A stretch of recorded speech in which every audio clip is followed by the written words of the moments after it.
Hey, to enable Discord mic on the Opera GX, all you have to do is just to click on the Discord icon, and now from this you'll have this pop-up notification and click allow. But if for some reason you don't have this notification, you will have to actually go into the left upper corner on the Opera icon and then go into these settings.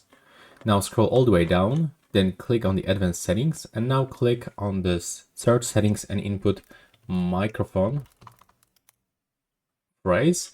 Go into the side settings, select your microphone, and now as you can see, be sure that you enable this option, sites can ask to use your microphone. Also, you can add a Discord right here manually and enable the microphone. So the microphone will be actually located here, select allow. And also just be sure that you have right here the same microphone like on your Windows settings, right here. So change it in this place.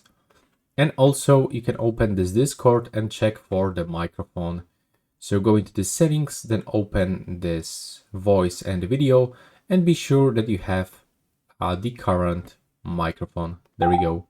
So that's how it looks right now. Please subscribe to my channel and see you in the next one.